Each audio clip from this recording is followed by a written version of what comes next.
Hello అండి, welcome to Neela's food kitchen. ఈరోజు మన కిచెన్లో పల్లీ చట్నీ ఎలా చేయాలో చూద్దాం.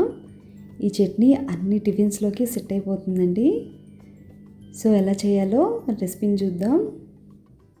ముందుగా ప్యాన్లో 1 టేబుల్ స్పూన్ ఆయిల్ వేసి వేడి చేసుకోండి. ఇందులోనే నేను 7-8 పచ్చిమిర్చి వేసుకున్నాను. మీరు కారం చూసుకొని వేసుకోండి. ఇవి కొంచెం ఫ్రై అయిన తర్వాత 1 కప్పు వేరుశనగ పప్పు వేసుకొని అది కూడా స్లో ఫ్లేమ్లో పెట్టి ఫ్రై చేసుకోండి.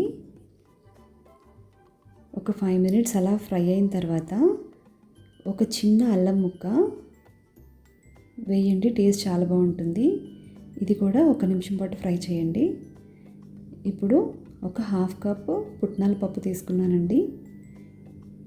పల్లీ చట్నీలో కొంచెం పుట్నాలు వేస్తే టేస్ట్ చాలా బాగుంటుంది. సో ఇవి ఫ్రై అయిపోయాయి కదా, ఇప్పుడు మిక్సీ గిన్నెలోకి ట్రాన్స్ఫర్ చేసుకుందాం. ఇప్పుడు ఇందులోనే 7-8 వెల్లుల్లి, పులుపు కోసం కొంచెం చింతపండు, ఒక 1/2 టీ స్పూన్ జీలకర్ర, సరిపడినంత నేను ఇక్కడ రాళ్ళుప్పు వేసుకున్నాను.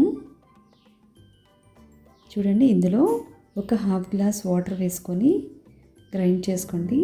ఈలోగా మనం గ్రైండ్ అయ్యేలోగా చట్నీకి తాలింపు రెడీ చేసుకుందాం. దీనికోసం ఒక 2 టేబుల్ స్పూన్ల ఆయిల్ వేసి అందులోనే 1/2 టీ స్పూన్ శనగపప్పు, 1/2 టీ స్పూన్ మినప్పప్పు వేసి కొంచెం ఫ్రై అయిన తర్వాత 1/2 టీ స్పూన్ ఆవాలు, 1/2 టీ స్పూన్ జీలకర్ర వేసి అది కూడా కొంచెం లైట్గా ఫ్రై అయిన తర్వాత ఒక ఎండుమిర్చి ముక్కలుగా కట్ చేసి వేసుకోండి. ఇప్పుడు ఇందులో కొంచెం కరివేపాకు అది కూడా వేసి ఒక్కసారి ఫ్రై చేసుకొని పక్కన పెట్టుకుందాం. ఇప్పుడు చూడండి, మన చట్నీ రెడీ అయిపోయింది. చూడండి ఎంత స్మూత్ పేస్ట్లా తయారైందో. సో దీన్ని ఒక బౌల్లోకి ట్రాన్స్ఫర్ చేసుకుందాం.